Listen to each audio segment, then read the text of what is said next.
Lorsque la mère de Steve est tombée malade, il a supplié M. Jones de lui donner de l'argent pour son opération, mais le vieil homme a refusé, car il était déjà de mauvaise humeur ce jour-là. Des années plus tard, les rôles se sont inversés lorsque Steve est devenu chirurgien, et M. Jones ne revenait pas de ce que le jeune homme avait fait. M. Sebastian Jones venait de découvrir que sa fille, Zoé, était enceinte à 17 ans. Il était furieux que sa fille ait fait quelque chose d'aussi stupide, principalement parce que tout le monde à Fort Worth, au Texas, respectait tellement sa famille. Tu ne quitteras pas cette maison avant la naissance de ce bébé, et tu le donneras à l'adoption. Tu comprends, jeune fille ? Hurle le vieil homme à sa fille. Elle le regarde d'un air renfrogné et se dirige vers sa chambre, suivie par sa femme. Monsieur Jones passe sa main dans ses cheveux grisonnants en signe de frustration. Si est une jeune femme instruite. Pourquoi a-t-elle été aussi stupide ? Pensa-t-il avec colère. Mais ses songeries intérieures s'arrêtèrent quand on sonna à la porte.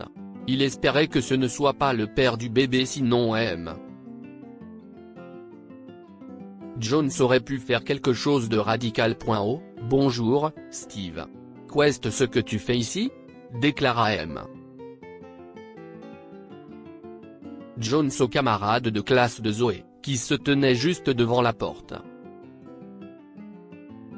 Zoé ne peut pas te voir pour le moment.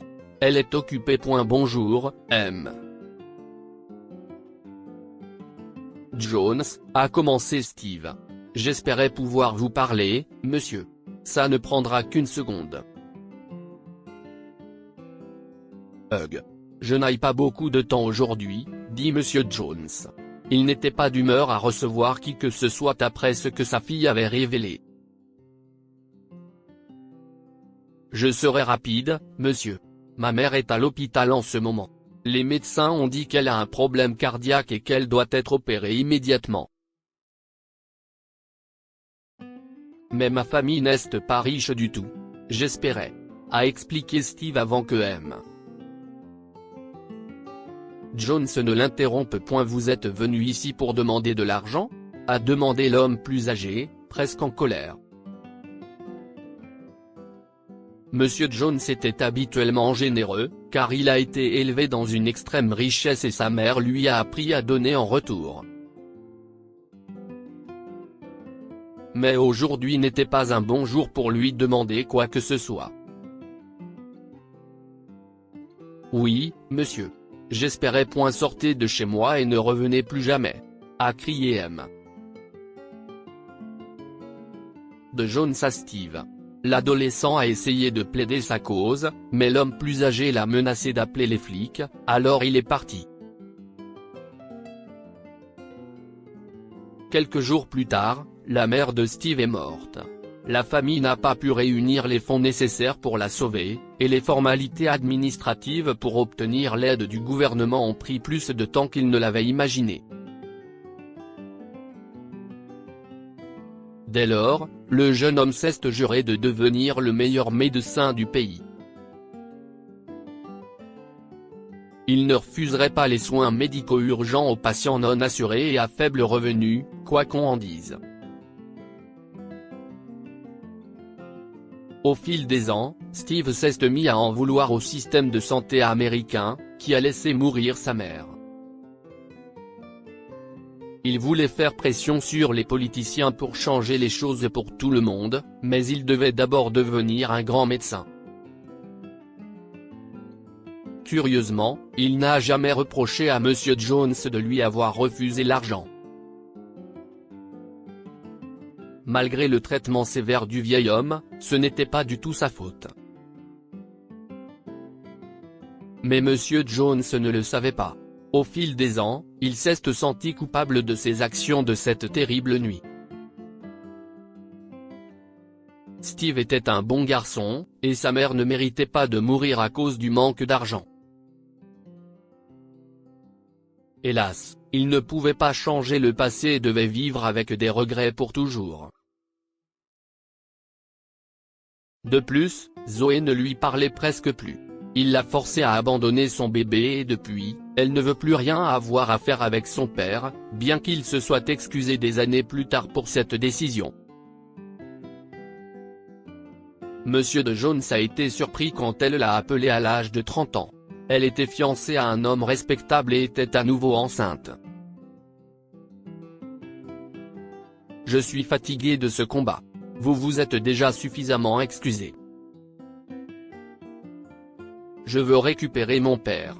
Et tu dois rencontrer mon futur mari, lui a-t-elle dit. Madame Jones était très enthousiaste à l'idée de ces retrouvailles.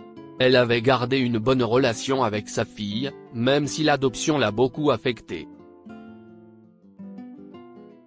Tu vois, je t'avais dit qu'elle reviendrait vers nous, a-t-elle dit à son mari. Ils ont décidé de se retrouver chez les Jones, mais le pire est arrivé. Un chauffeur de camion a percuté la voiture de Zoé sur le chemin. Son fiancé, Louis, qui a pu en réchapper sans grave blessure, a appelé et leur a dit de venir à l'hôpital John Peter Smith.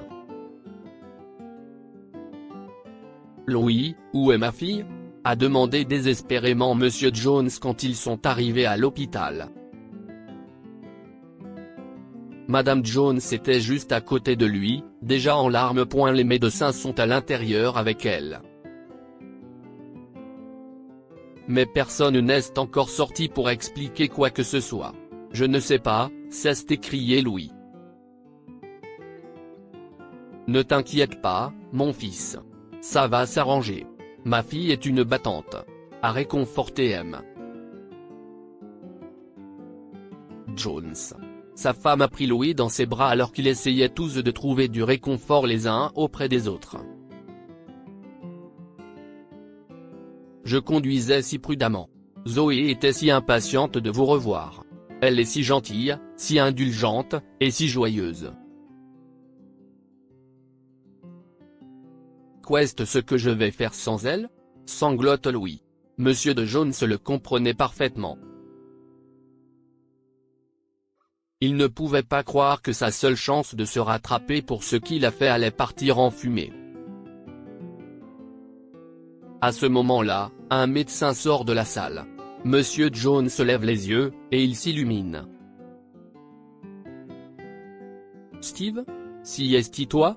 demande-t-il, choqué. Oui, Monsieur Jones, bonjour, répond Steve, en regardant à nouveau le dossier dans ses mains. Je suis le médecin de Zoé. Steve, comment va ma fille ? demande désespérément M.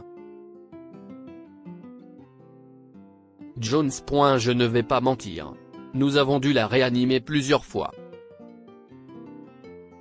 Elle doit être opérée, mais mes collègues ont tous dit que cela pourrait la tuer si nous l'emmenions en salle d'opération, a révélé Steve. Non. Steve, s'il te plaît. Tu es un médecin. Tu dois sauver mon bébé. Je vous en prie. Je sais que j'ai été horrible dans le passé. Je sais que j'ai causé la mort de ta mère. C'était ma faute. S'il vous plaît, ne la laissez pas mourir par vengeance contre moi. Elle ne le mérite pas, a plaidé Monsieur de Jones en se mettant à genoux. Madame Jones et Louis se regardent, choqués, car ils n'ont aucune idée de ce que le vieil homme raconte. Puis, Steve prend la parole. M. Jones, levez-vous, commence le médecin. Tout d'abord, je ne vous ai jamais reproché la mort de ma mère. Je blâme le système de santé de notre pays.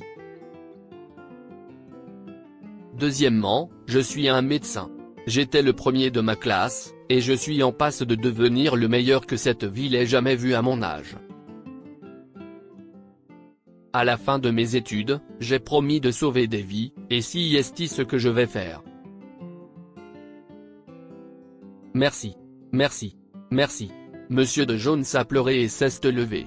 Il a embrassé le docteur, puis Steve est retourné dans la chambre de Zoé.